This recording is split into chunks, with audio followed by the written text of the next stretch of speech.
नमस्कार मित्रांनो, शासकीय कर्मचाऱ्यांच्या मुलींना आता पेन्शन मिळणार आहे।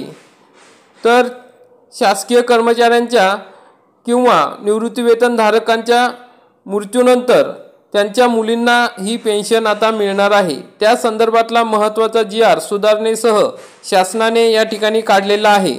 मग त्यामध्ये कोणकोणते बदल करण्यात आले आहे, कोणकोणते नियम अटी निकष लावण्यात आलेले आहे, याविषयी सविस्तर माहिती आपण या जी.आर. मध्ये बघणार आहोत। तरी हा व्हिडिओ आपण शेवटपर्यंत बघा।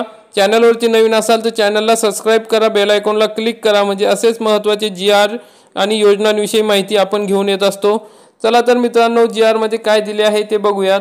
तर मित्रांनो, सर्वप्रथम आपण या ठिकाणी बघू शकता महाराष्ट्र शासन वित्त विभागाचा 7 जानेवारी 2025 चा हा जी.आर. आहे।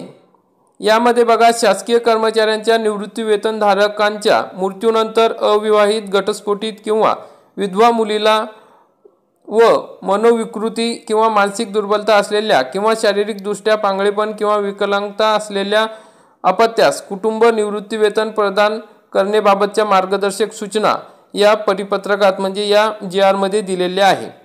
मित्रांनो, या ठिकाणी आपण खाली बघू शकता की शासकीय कर्मचारी सेवानिवृत्त झाल्यानंतर ते हयात असताना त्यांची मुलगी अविवाहित, घटस्फोटित किंवा विधवा असेल व अशी मुलगी स्वतःचा उदरनिर्वाह करण्यास असमर्थ असेल तर अशा प्रकरणी केंद्र शासनाने शासकीय कर्मचाऱ्यांच्या व त्यांच्या प्रथम वारस पती किंवा पत्नी यांच्या मृत्यूनंतर कुटुंब निवृत्तीवेतन प्रदान करण्याबाबत निवृत्तीवेतनाबाबतच्या सुधारणा केलेली आहे।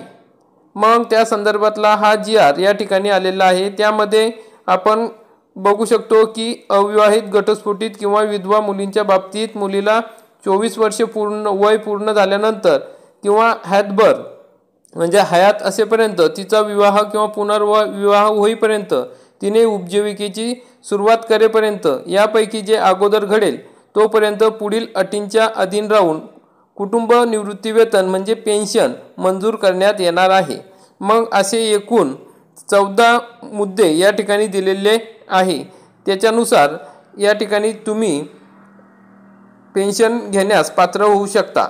म्हणजे कर्मचारी जे आहे त्यांनी निवृत्तीवेतन प्रकरण करताना नमुना 3 मध्ये कुटुंबाचा तपशील, अपत्याचा जन्म दाखला तसेच इतर आवश्यक कागदपत्रांसह निवृत्तीवेतन प्रकरण महालेखा कार्यालयाकडे मंजुरीकरिता पाठवणे गरजेचे आहे। मग विधवा मुलगी असेल तर तिच्या बाबतीत तिच्या पतीचा मृत्यूचा आणि घटस्फोटित मुलीच्या बाबतीत कायदेशीर घटस्फोट शासकीय कर्मचाऱ्यांच्या किंवा निवृत्तीवेतनधारकांच्या किंवा त्यांच्या किंवा तिच्या जोडीदाराच्या हयातीत झाला असणे आवश्यक आहे। तसेच घटस्फोटाची कार्यवाही शासकीय कर्मचाऱ्यांच्या किंवा निवृत्तीवेतनधारकांच्या कुटुंब निवृत्तीवेतनधारकाच्या हयातीत सक्षम न्यायालयात दाखल केली असेल, परंतु त्यांच्या मृत्यूनंतर घटस्फोट झाला असेल तर घटस्फोटित मुलीला घटस्फोटाच्या दिनांकापासून कुटुंब निवृत्तीवेतन या ठिकाणी देण्यात येणार आहे। जे निवृत्तीवेतनधारक लेखा कार्यालय मुंबई जिल्हा कोषागार कार्यालयातून निवृत्तीवेतन किंवा कुटुंबवेतन निवृत्तीवेतन घेत आहे, पेन्शन घेत आहे आणि मृत्यू झालेला आहे, त्यांच्या अविवाहित किंवा विधवा किंवा घटस्फोटित मुलीस कुटुंब निवृत्तीवेतन अनुदेय होण्यासाठी निवृत्तीवेतनधारक ज्या कार्यालयातून सेवानिवृत्त किंवा मृत झालेले आहेत त्या कार्यालयामार्फत कुटुंब निवृत्तीवेतनाचा प्रस्ताव नमुना 12 मध्ये भरून तपशील भरून निवृत्तीवेतन धारकाचे मृत्यू प्रमाणपत्र, इतर भावंडांचे ना हरकत प्रमाणपत्र आणि कुटुंब निवृत्तीवेतन देय असलेल्या मुलीचे आधार कार्ड, पॅन कार्ड, बँक पासबुकचे प्रथम पृष्ठ, शिधापत्रिका इत्यादींच्या साक्षांकित केलेल्या छायांकित प्रतीसह कुटुंब निवृत्तीवेतन प्रकरण मंजुरीकरिता महालेखापाल कार्यालयाकडे पाठवण्यात यावे। सदर प्रकरण अर्जदाराने परिपूर्ण अर्ज व अन्य सहपत्र सादर केल्यानंतर कार्यालयीन कामकाजाच्या 15 दिवसाच्या आत महालेखापाल कार्यालयास सादर करण्याची जबाबदारी संबंधित कार्यालय प्रमुखांची राहील। मग अशा पद्धतीने या ठिकाणी महत्त्वाचे कागदपत्र जर विधवा असेल किंवा घटस्फोटित असेल तर त्यांना देणे गरजेचे आहे।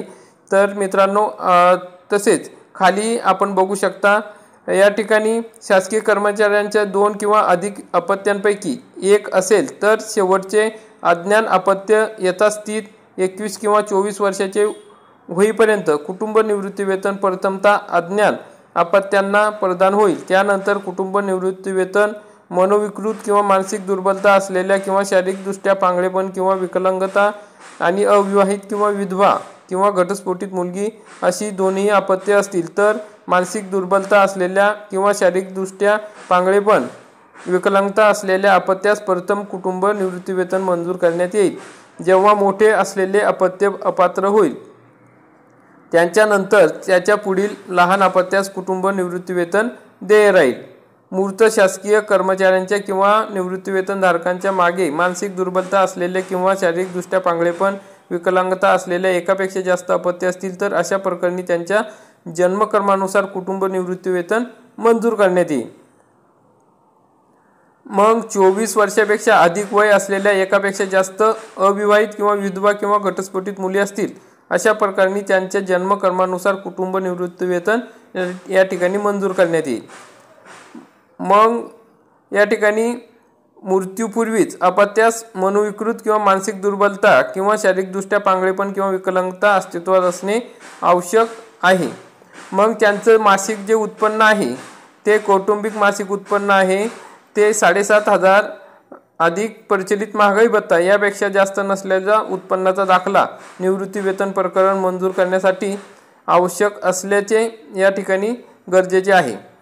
नंतर महालेखापाल कार्यालयाकडून निवृत्तीवेतन प्रकरण मंजूर झाल्यानंतर कुटुंब निवृत्तीवेतन प्रदान सुरू झाल्यानंतर या ठिकाणी या प्रकरणी तहसीलदार कार्यालयाचा उत्पन्नाचा दाखला हयातीचा दाखला प्रतिवर्षी माहे नोव्हेंबर किंवा तसेच पुनर्विवाह न केल्याबाबतचे उपजीविकेची सुरुवात न केल्याबाबतचे स्वयं घोषणापत्र प्रतिमाह अधिदान व लेखा कार्यालय मुंबई किंवा जिल्हा कोषागार कार्यालय सादर करणे आवश्यक आहे. अविवाहित किंवा विधवा किंवा घटस्फोटित मुलीने पुनर्विवाह केला किंवा तिने उपजीविकेची सुरुवात केल्यास याबाबत तिने स्वतः कुटुंब निवृत्तीवेतन घेत असलेल्या संबंधित जिल्हा कोषागार कार्यालयात उपकोषागार कार्यालयास तात्काळ कळविणे आवश्यक आहे. ज्या कुटुंब निवृत्तीवेतनधारक अविवाहित किंवा विधवा किंवा घटस्फोटित मुलीला अधिसूचनेच्या दिनांकापासून कुटुंब निवृत्तीवेतन अनुदेय राहील म्हणजे 8/2/2024 पासून कुटुंब निवृत्तीवेतन अनुदेय राहील तथापि त्यांना पूर्वीची थकबाकी सुद्धा अनुदेय राहणार नाही. मग कोषागार कार्यालय कुटुंब निवृत्तीवेतनाच्या अनुषंगाने निवृत्तीवेतनधारकाच्या ओळख तपासणीबाबतची तरतुदी संदर्भ क्रमांक 1 मध्ये च्या निर्णयानुसार राहणार आहे. मनोविकृत किंवा मानसिक दुर्बलता असलेल्या किंवा शारीरिकदृष्ट्या पांगळेपण किंवा विकलांगता असलेल्या अपत्यास अथवा विवाहित किंवा विधवा अथवा घटस्फोटित मुलगी म्हणून कुटुंब निवृत्तीवेतन घेणाऱ्या कुटुंब निवृत्तीवेतनधारकांची माहिती निवृत्तीवेतन वाहिनी प्रणालीत संकलित करण्यात यावी. मग यासाठी सुविधा या ठिकाणी उपलब्ध करून दिलेली आहे. मग मित्रांनो यामध्ये जिल्हा परिषदा मान्यताप्राप्त अनुदानित अशासकीय प्राथमिक व माध्यमिक शाळा कृषीत्तर विद्यापीठे त्यांच्याशी संलग्नित मान्यताप्राप्त अनुदानित अशासकीय विद्यालये तसेच कृषी विद्यापीठे व तत्सम अनुदानित संस्थांमधील कर्मचाऱ्यांना वरील परिपत्रकानुसार योग्य फेरफारासह लागू राहणार आहे. मग अशा पद्धतीचा हा महत्त्वाचा GR आहे. तुम्हाला जर बघायचा असेल तर www.maharashtra.gov.in या संकेतस्थळावर बघू शकता किंवा आपल्या टेलिग्राम चॅनलवरती हा GR देण्यात आलेला आहे तेथून डाउनलोड करून घेऊ शकता किंवा आपण त्या ठिकाणी बघू शकता. तर मित्रांनो अशा पद्धतीने महत्त्वाची अशी अपडेट होती.